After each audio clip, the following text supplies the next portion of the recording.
Welcome to Live and Local, a talk show discussing the people, events, and organizations affecting the Iowa City area. My name is Brian McConnell, and I'm your host. And today we're joined by Lori Short, who is the Program Director for Iowa KidSight. So welcome, and thank you for joining. Thanks for having me, Brian. Yeah, so just to start, why don't you just give a little background about what Iowa KidSight is? Iowa KidSight is a joint project between the Department of Ophthalmology and Visual Sciences at the University of Iowa Children's Hospital, and we partner with Lions Club volunteers all around the state. So Lions Clubs are is a community service organization, and they have a keen interest in things that deal with vision, hearing, diabetes, and they also sponsor the local T-ball team or kind of whatever the community needs are. So the Department of Ophthalmology and the Lions work together to try to enhance the early detection and treatment of vision problems in young children. And so what's the significance of that, and how did this come about? How did it get started? Well, when children are born, they have to develop their visual system. They're not just born with a working visual system. The eyes have to get hooked together and work together with the brain, the neurologic system, to be able to see.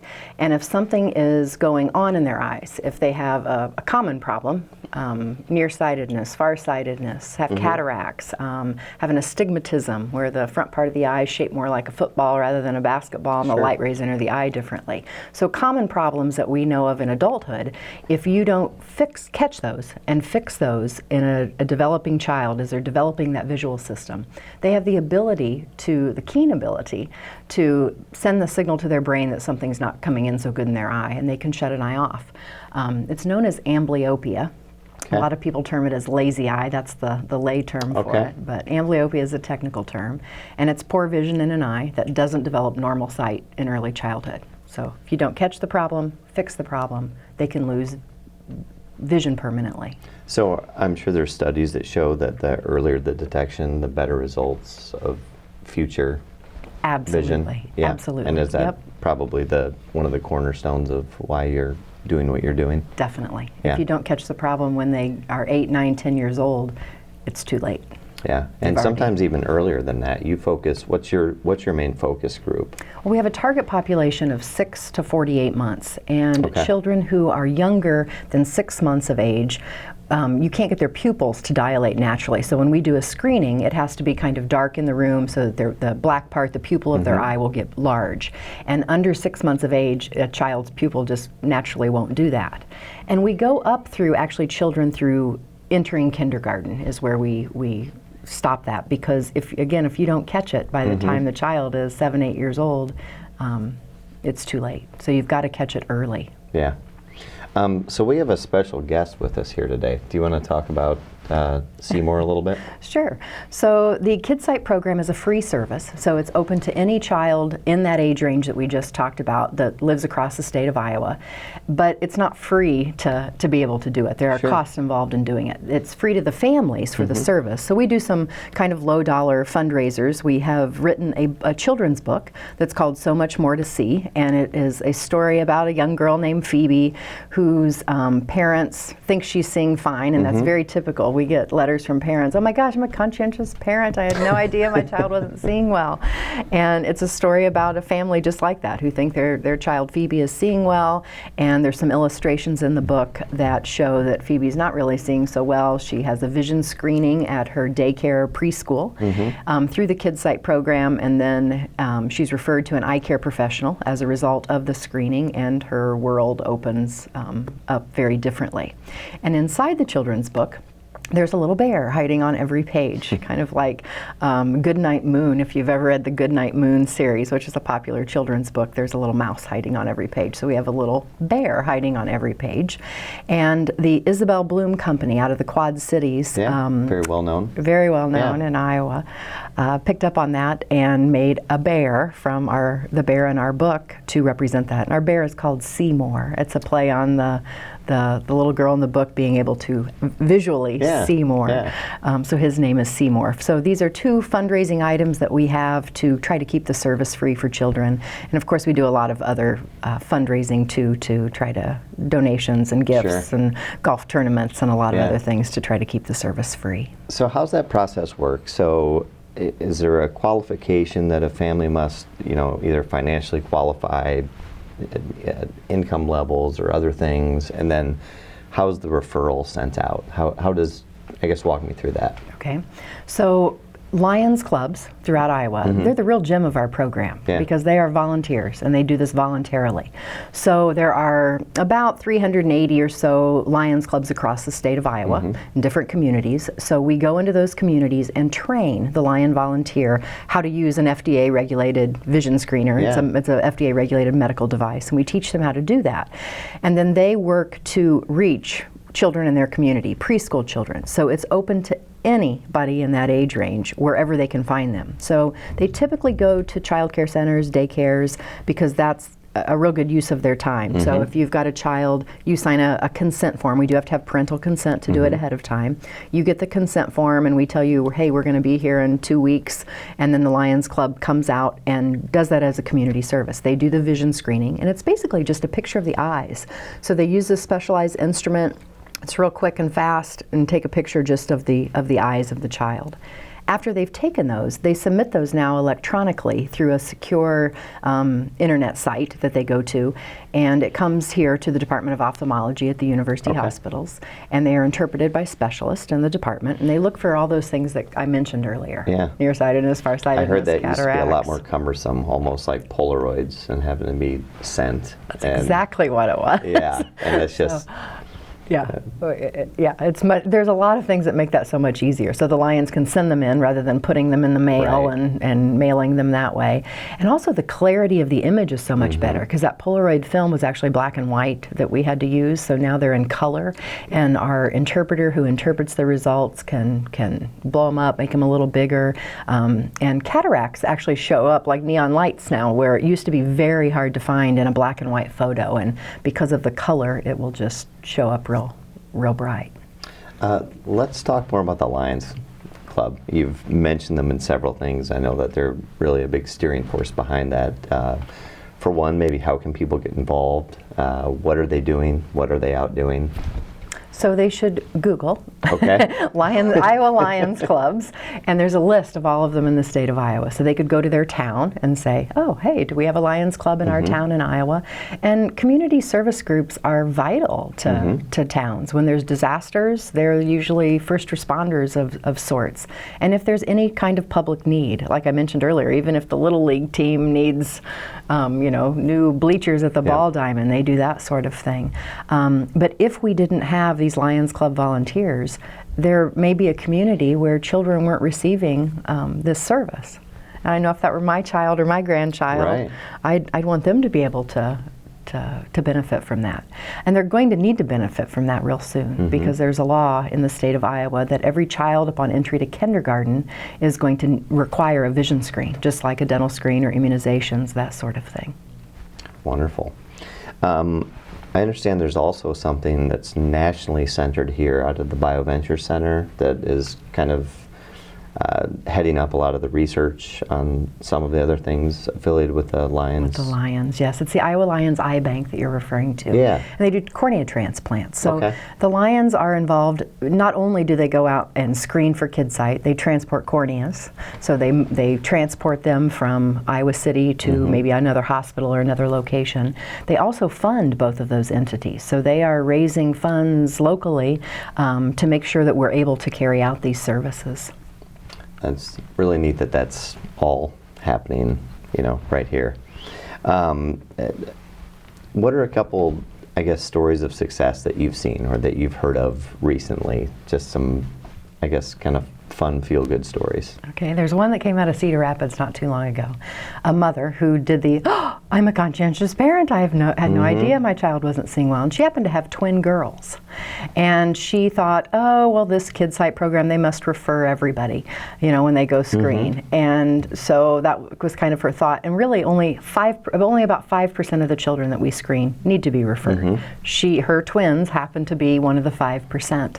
And they caught the problem early. They got the children in glasses to fix the correction that they needed.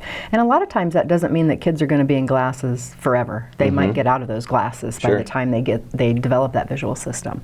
But then she had a little 2-year-old as well. So the twin girls were 4. They were caught from a screening, took them to the eye doctor, and while she was at the eye doctor, she had the 2-year-old screened, and lo and behold, the 2-year-old needed some help too. So she did a little video segment for us to express her thanks, and she was just very grateful because, again, she had no idea that her children weren't seeing well. And kids can't tell you that. This is the vision they've always had. That's how things have always looked in their world. So it's hard for a child to express like it is for us adults when things get a little fuzzy. We can kind of tell people that, but kids can't. That's how it's always looked to them. As far as funding, you've obviously talked about Lions Club. Any other funding sources? Is there a national thing other than the Lions that funds this, or is this 100% Lions? Well, in Iowa, so there is actually a national initiative called KidSight USA. So we are one of several KidSight programs that are around the nation.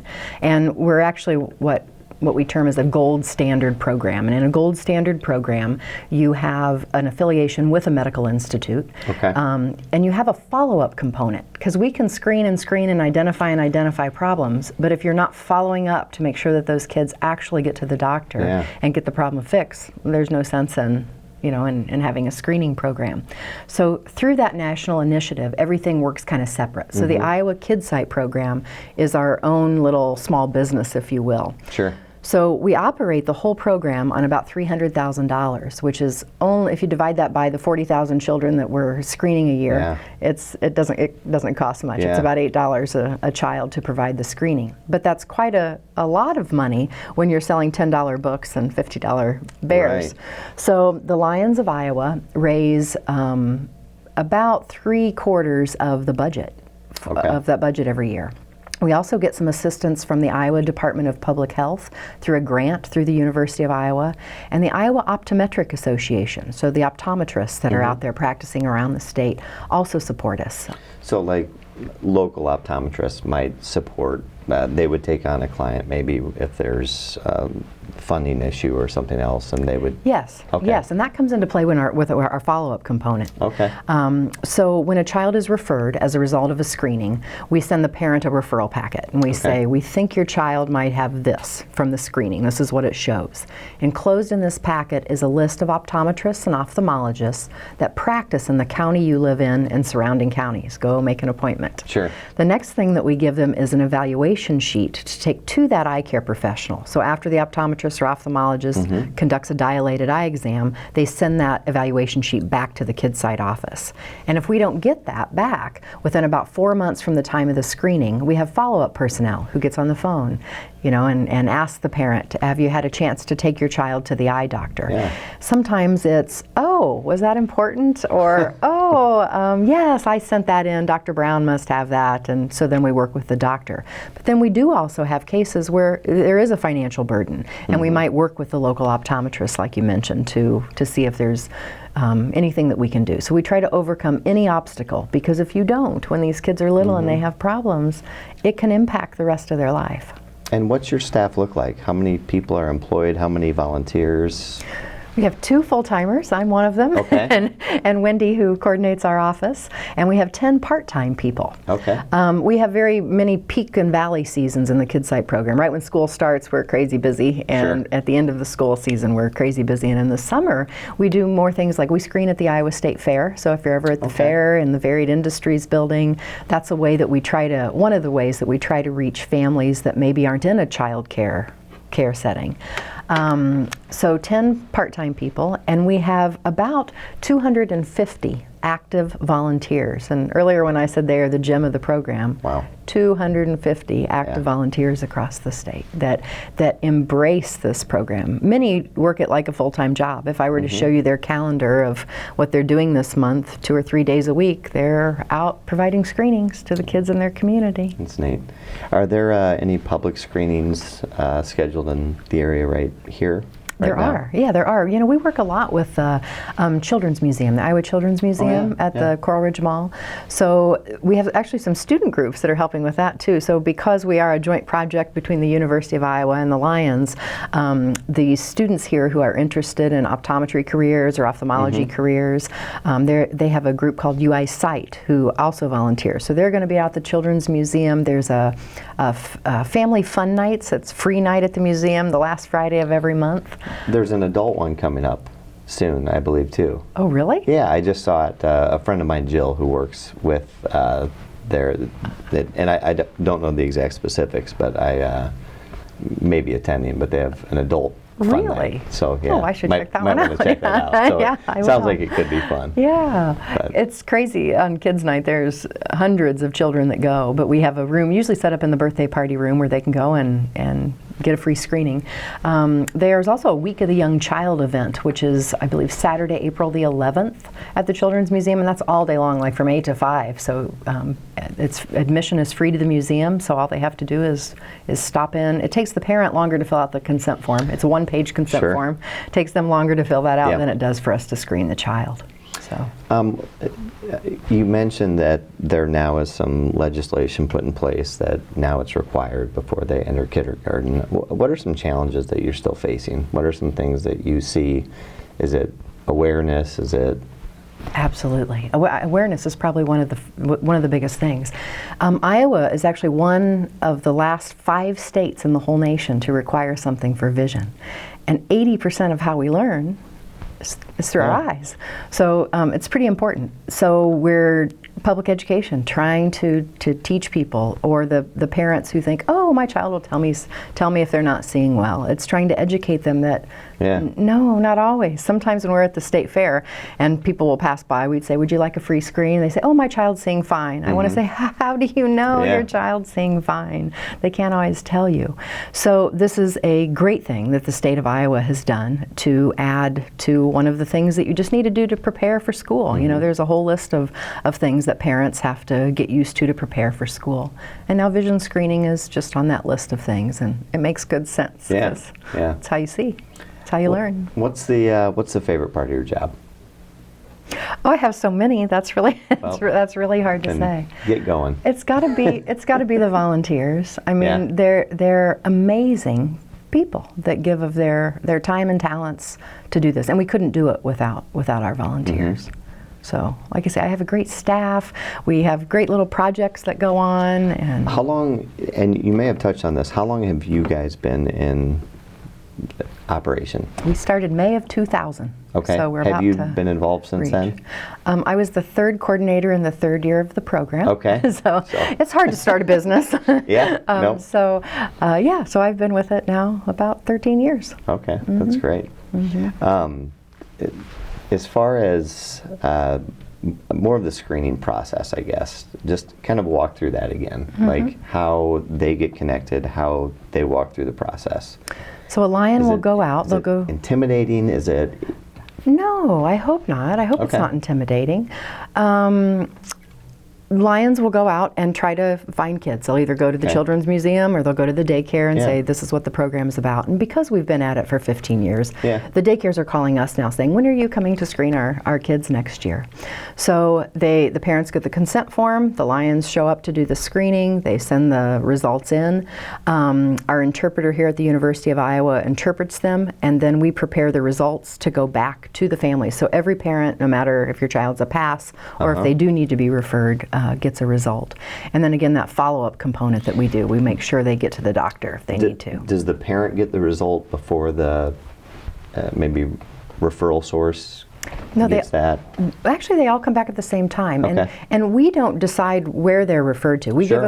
give them a whole list of Sure. all the optometrists Yeah. and ophthalmologists, and we say, continue with where you are going to an eye doctor, or here are some eye doctors that, here's their address, here's their telephone Sure. number. Go and get something done. So we just want to make sure that they go somewhere to a registered ophthalmologist or optometrist. Yeah. As far as like you talked about awareness and how that can obviously be a struggle, what are the things that you guys are doing? Do you have any local fundraising things going on now or throughout Would the you like year? to buy a book or a bear? I'd love to. No, those are the kind of things we have. And we have some great, the last couple of years, we've had some great sponsorship through Whirlpool Amana. They've had a golf tournament to help support the Children's Hospital, and they honed in on this particular project because they wanted to help kids with vision problems. So, and we get donations, you know, if they donate to the University of Iowa Foundation, Okay. and all they have to do is earmark it for the Iowa KidSight Okay. program, and that's the way they can help. And if you think about it, you know, $8 per child, you can pretty easily help Yeah. quite a few kids on not a whole lot of dollars. Is Iowa KidSight, obviously that's Iowa KidSight, is it part of a bigger national organization? So there's like an Indiana KidSight, a Kentucky KidSight, and some of them call it different things. Like the Louisiana Lions call it KubSight because lions and cubs, and Gotcha. But we are all of those programs work through Lions Clubs International, which is headquartered in Chicago, right outside of Chicago. And do you guys work together a lot? Yeah, and we just do work sharing together. Successes, Yeah. sharing failures, sharing We have things a like that. meeting once a year that we get together and do just that. And in fact, over the last couple of years, I was privileged to host the national conference last year in Coralville. Very neat. It was really neat because we had people from 18 states, from 18 different programs. And one of the things that those people want to do the most is roundtable, sit down and talk. What have you experienced? What are you going through? How do you handle this? You know, so it's a great group of networking sources. Yeah.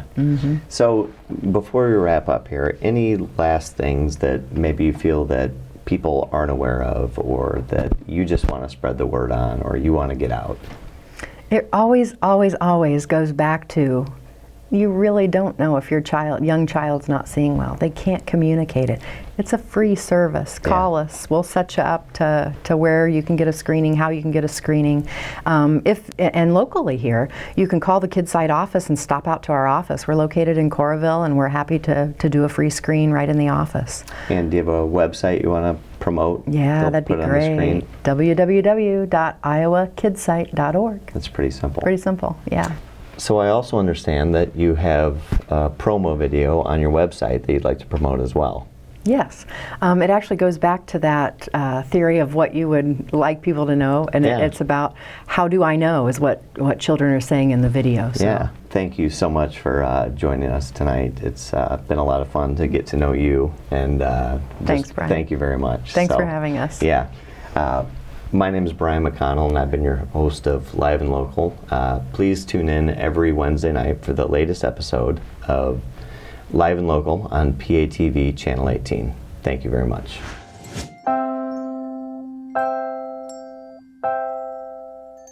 This is Iowa, a place where people start early to nurture and care for growing things every day. But are we starting early enough to nurture one of our most precious resources? Your child's vision.